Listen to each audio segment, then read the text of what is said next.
Welcome to the Ingaged Podcast, the show for business owners who want straight talk on technology, data, and the systems and solutions that keep their companies moving.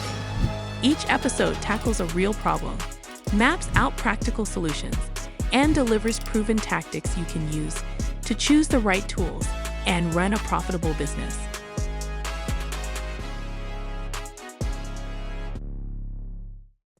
Jared, thanks so much for joining me here at Top 500 in our little Ingaged podcast. Yes, my pleasure. Appreciate you coming on. So tell us a little bit about your company and then also how you landed in the home improvement business. So I'll start with how I landed in the business. Went to college, had no interest, desire of getting into the home improvement industry. My dad was in the business my entire life, and I never saw him because he was always working. Because the old school mentality was you work Monday through Saturday, and you get home at 8 o'clock at night. Yeah. So when I graduated college, I went into the financial services industry with no objective, no idea, no thoughts of ever getting in the home improvement industry. My mom told me, please don't do it. Year 8 of working, I realized that I didn't like what I was doing and I was going to real estate. And my dad said, hey, Jared, I'm working at this company and we need someone that knows about the internet. Now, I'm not the most internet savvy human being in the world, but I knew what Google was. I knew, or back then it was Yahoo or AOL. I knew what a website was. I couldn't build one myself, but I knew the concepts. That's right. So he said, okay, Jared, we need someone, do you want it? And I said, no, Dad, I'm not interested. I'm going to go into real estate. He's like, why don't you give it a try? If you don't like it, leave. So from there, I worked in some capacity with a company that my dad didn't own it, but he worked there for 10 years. And then the economy took a nosedive in 08, 09. And I left in 2010 and said, I'm done. I don't like the way you guys do things. I don't like how the business is operating. I don't like that you have no money in the bank. This is for disaster, which it was because they went bankrupt. I left and started my own company in 2010. Why did I stay in the business? Because bottom line, it's all I knew. Yeah. Right. When you're in the home improvement industry and you're not in a corporate setting, so you're in a small business market, you don't really understand how to run a business at the corporate level because you're just a small business, mom and pop shop trying to make it. Right. You kind of, what you're doing, but you're not using Salesforce. You're kind of just using an Excel spreadsheet. Yeah. And hoping it makes sense. You're an entrepreneur trying to survive. Right. So I started my own company in 2010 and, I decided to do it my own way, which was I said, okay, in 2010, it's 15 years ago. I had a child at the time that was 3 and a son on the way. And I said to myself, I'm not going to work weekends. I'm not going to run leads, I should say. I'm not going to run leads on weekends. I'm going to be home for dinner every night. And everyone said to me, Jared, you will never make it. You cannot work this way. You need to have a 2-legger, which means you need husband and wife or 2 partners, whoever the owners are, need to be there. And the best time to see them is evenings and weekends. And I said, I'm not running leads on evenings or weekends. I said, you can't make it. Well, fortunately, I figured out a way to prove everyone wrong. You're still here. I'm still here. 15 years later, we've grown and, we're a small business. We do $9 to $12 million annually, depending upon the year, but on average around 10, we'll call it. We do siding, windows, and exterior painting and texture coating. And that's our business. And, that's amazing.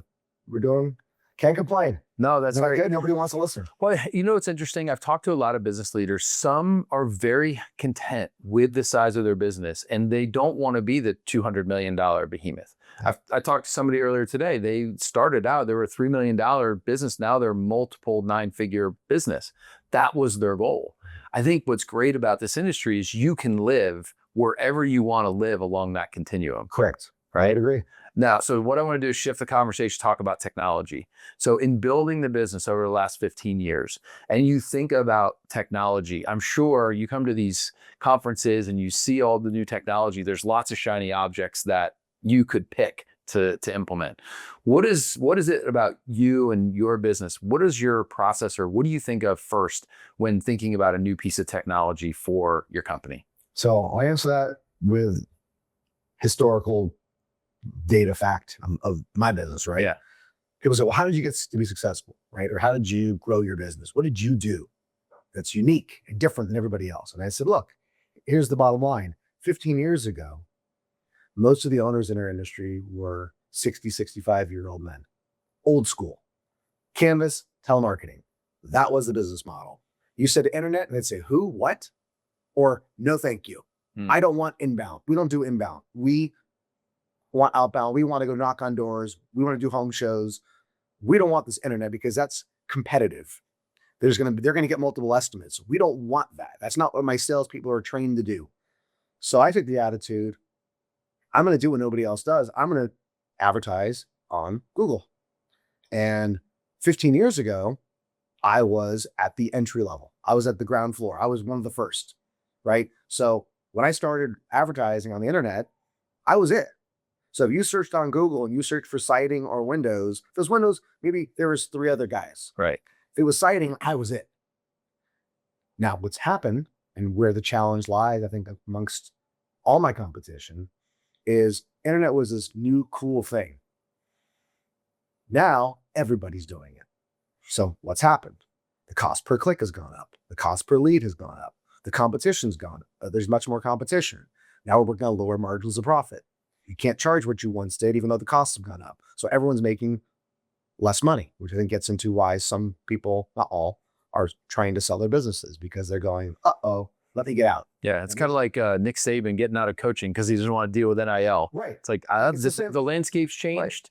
Right. I'm going to move on. Today, right, we talk about, to answer your question, what am I looking at today as far as, the internet and so forth? It's what is AI, right? And how can AI affect my business in a positive way, right? So I've looked at, and though I have very little knowledge of, do I need to be on ChatGPT? How do I get there? Do I need to market with Alexa? So when someone asks, because people are lazy, right? People don't want to do research. What is AI in my mind? I don't want to have to type in window companies in Los Angeles and then read all their websites. I want AI to tell me who are the 3 best companies. That's right. And then I'll email or call those 3. Right? And you want to make sure you're showing up in those 3. I want to be there. Right? That's right. I just bought a mattress and I typed in luxury mattresses and I had AI tell me the 3 luxury mattresses. And then I went out and went to those stores and searched for this luxury mattress, right? Because I didn't want to do what I used to do, which was go down Google and scroll and scroll and scroll. So I feel today I need to figure out, how do I make sure I'm at the first person that people look to when they go, if it's Google AI, if it's ChatGPT or whatever the AI are, which I don't really know much about, but I know that's the future. That's not even the future. It's the now. It's right? People are, I call it just lazy. I know that's not the right thing to say, but in my mentality, people don't want to do the legwork, right? So as you're looking for technology for your business, you want to find ways that you can leverage the most current thing, right? So your 2 examples you gave, right? Back in the day, it was Google when no one's doing it. Today, as you're looking, if it's not at the cutting edge of what's happening in the market, it's probably not something you're going to look at. I'll put words in your mouth. Sure. I mean, I want to do it before everyone else catches up. Like, I'm not a genius. I was young, so I knew what Google was when the older owners were like, I don't want that. Yeah. And then they realized, I have no choice. I have to be on Google. It's not a choice. It's a requirement. I don't think a lot of my competitors, I don't think they're at the mindset of, I need to be on ChatGPT. I need to be on AI. They're not there yet. So I was like, I need to get there now. Yeah. So I can take advantage before everyone catches up, right? Because they will. That's what everybody does. You just copy. That's right. I had a salesperson who works for me in San Diego. He left to start his own company. We'll see if he succeeds. I'll bet you he doesn't. However, he's just duplicating everything we did, right? He's okay. Well, they're on Google. I'm going to be on Google. They're on Yelp. I'm going to be on Yelp. Oh, they're on Angie. I'm going to do Angie. He hasn't done Google so much yet because I think he's realized it's very expensive. Yeah. So if you identify a new tool that you want your team to have, and so you've identified, you said, this is going to change our business. Do you look at ways to measure its success? So if you find the next great AI tool, or you deployed our software inside your business, is there a metric that you're looking to drive, or is it gut feel? And how do you know whether the things that you're investing in are working or not working? So let's say, on ChatGPT, are you going to be looking at certain metrics, or how do you measure the success of that technology? So look, it's going to matter. I'm going to throw money at it, right? Hire a company that says we specialize in AI, which I don't quite know if that exists, right? A lot of people say they do. It would be interesting to see the results. So new. Totally. So nobody knows, in my mind. Yet they claim that they do know, but I don't know if I believe them or not. So if I spend the money with my current marketing firm and say, hey, I want to spend $5,000, $10,000, whatever, $20,000, whatever the amount is, then it's going to be just tracking. And I have 3 full-time office people in my office that we ask every person that calls in, how did you hear about us? In conjunction with CallRail, so they're tracking the calls, they know where it came from. And we'll see I typically do 90 days, and I'll look and say, okay, did my investment pay off? Right? And right now, who knows? I don't know if it'll pay off or not. Yeah. Because I don't know how many people are using AI. I don't know how people are using ChatGPT. 2 weeks ago was the first time I ever even went on ChatGPT. I didn't do it. I was like, I don't want to do that. And AI is just kind of, because now you search on the line and that's the first thing you see. Yeah. Even Google's reshaped their whole homepage that the first results are AI results now. And that's how I figured, like, crap, I need to figure out, how do I get there? I want to be at the top of the page. That's right. Because people aren't scrolling. So if you choose a piece, you then invest in technology. Do you have a process by which you will roll that out to the end users of that technology? So like in the case of sales, your sales team, you buy a piece of software, your CRM, your quoting software, presentation software, whatever it is. Do you guys have a defined process? And are the end users involved in the selection of the software, or are they involved only in are they brought in like once it's purchased? So I make the decisions. I pay for it. I make the decision to implement it. And then we go to the sales team and say, here it is, use it, please. And beg and plead and hope they do. Yep. My people are independent contractors, so they're not employees. Got it. So it's tough to mandate. You can't mandate. Yeah. As soon as you mandate, they're not. Exactly. Breaking the law. That's right. So, especially in California. Yeah, you don't mess around in California. So right. Everything with me is, here's the software. Please use it. Engage. Yeah. Right. We have Engage. I think Engage has a lot of value.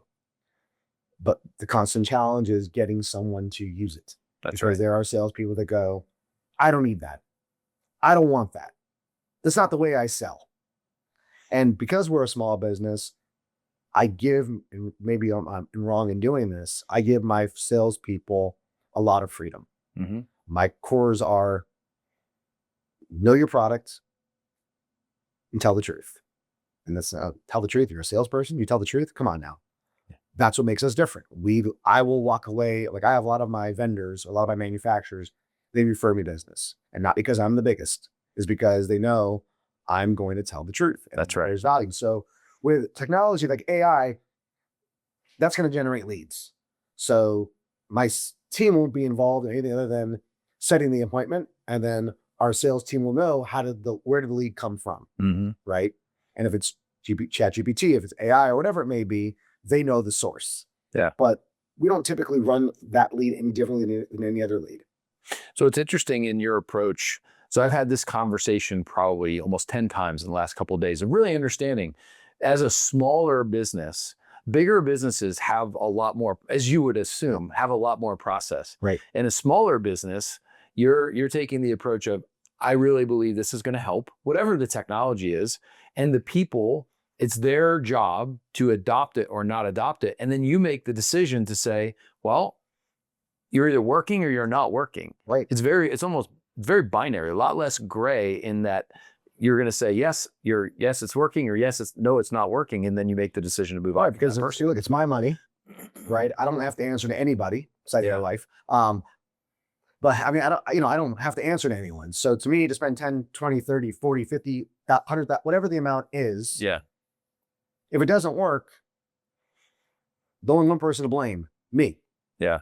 But I don't have to answer to investors or answer to the bank or answer to partners. I don't have business partners. It's me. That's right. So I can make the decision to try something. I tried a Facebook campaign, spent $100,000, generated no leads. Interesting. Zero.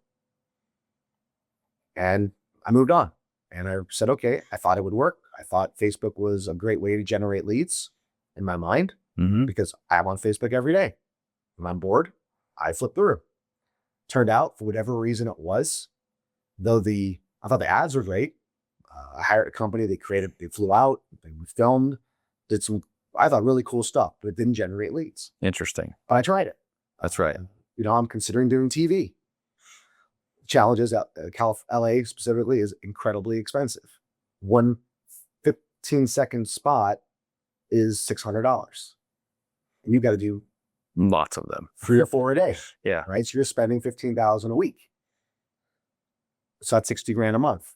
So I'm kind of at this point. What do I do? Do I do TV? Yeah. Or do I do AI? But if I do AI, it's like, who am I going to hire to do it?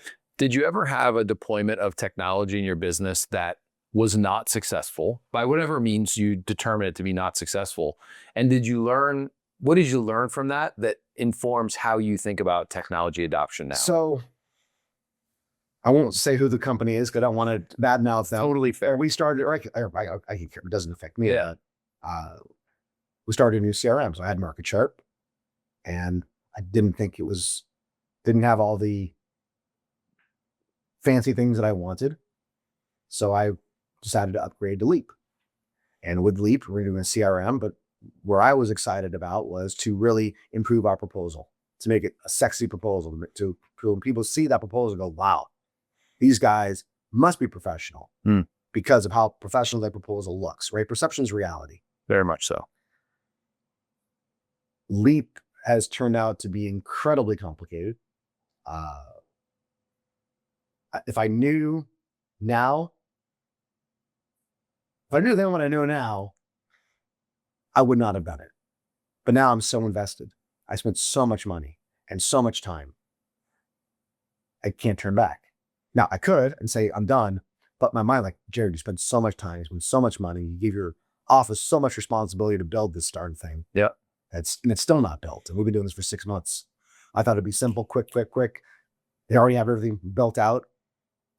And then I realized they don't have what I thought they had. And so it's been incredibly complicated.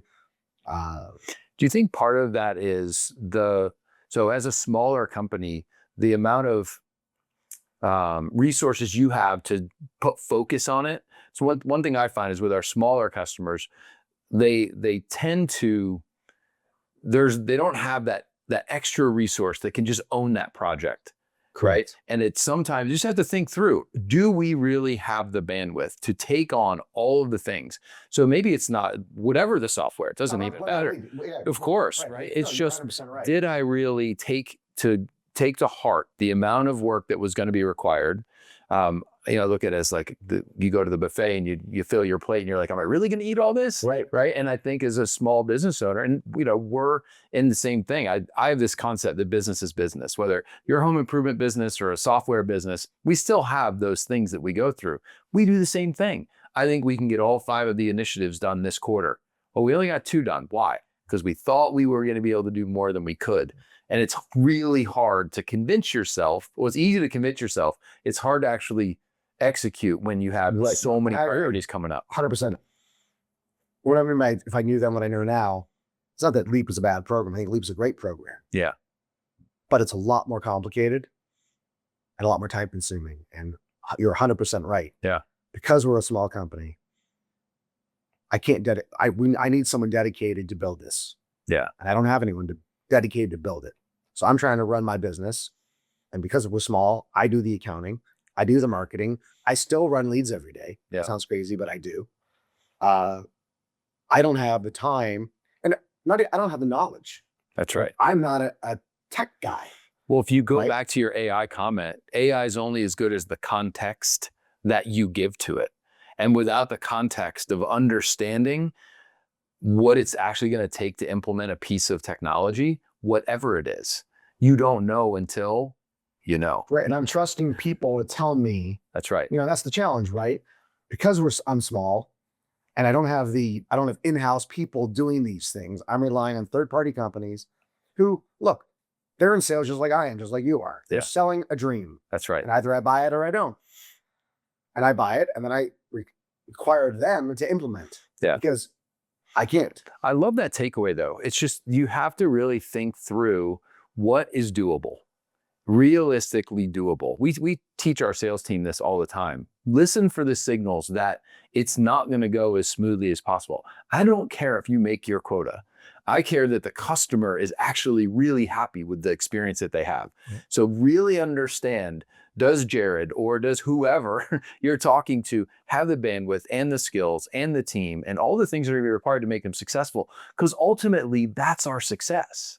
If I can't make you successful with the resources you have to dedicate to it, we're not going to be successful. And look, that's a great business plan, right? And it's no different than in my business. If I'm meeting with a homeowner, my sales career meeting with a homeowner, and we realize, and they tell us we're on a fixed budget or we're living off of Social Security, I have no problem telling a homeowner, with all due respect, I'm going to talk to you as if you're my friend. You shouldn't be doing this. That's right. Now people look at me like, Jared, why are you going to talk someone out of buying from you? Just take their money.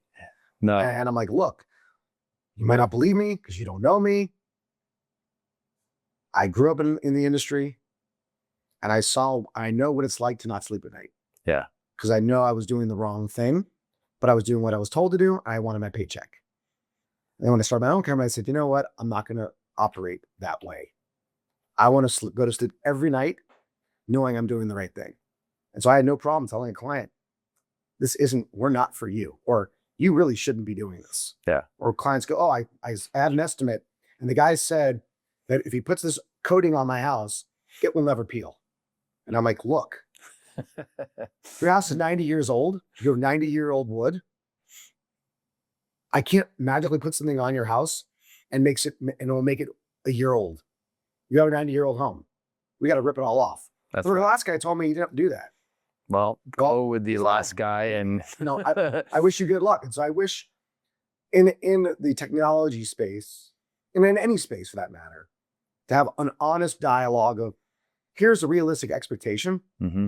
Here's how much time we need you to put into it. That's right. Are you willing and able to do it? Why did I do Engage? Because I didn't have to do much of anything, right? You had it was arguably built out. That's right. We had to add little pieces to make it individualized for us, but you had built the software so you could grow your business and grow my business without so much complexity. Yeah. Whereas other things require a ton of time, and I didn't know about it until now I'm $30,000, $40,000, $50,000 in, and you're like, crap. But now ultimately, my goal is to help our customers win. If I can't help you win, and by winning, I mean have a great tech implementation, that makes you money. Yeah. If I can't help you win, I don't know why we're in business. If I'm not making money, you're not making money. If I'm not making money, I'm not going to use you. That's right. And if I'm not using you, you're out of business. That's right. Just as much as if we don't provide a quality service to our customers, we're not going to be in business. But like I tell everybody, you don't have customers without leads. You don't have leads without marketing. You don't have marketing without paying for it. And you got to find the right people. And it's not easy. No. Because you don't know if it's going to work until you do it. That's right. And if there was people say, oh, well, Jared, if you want a business, how hard could it be? I'm like, good luck. The joy of entrepreneurship is there, but also the weight and the responsibility is also real. Right. And it's not easy, and nothing always works. That's right. You're going to have failures. And the goal is to minimize them. But in this new age of technology, I'm relying on others to like, hey, I want AI. I don't even know what that really means. Other than I want to be on page one. I want to be at the top of the page, and I want Google and ChatGPT and anybody else to say, approved contractor, call them. They're the best. Yeah. Right. So it's a matter of how do I make that happen? Yeah. Well, Jared, thank you so much for coming in and spending time with me. I appreciate your time. My pleasure. Thanks, man. Got it. Thanks for listening to the Ingaged Podcast. If today's conversation helped you level up your business, follow and subscribe wherever you get your podcasts so you never miss an episode. Know someone who'd benefit? Pass it along. While you're at it, drop us a review and visit engaged.io to learn how to create, share, and measure your way to success. Until next time.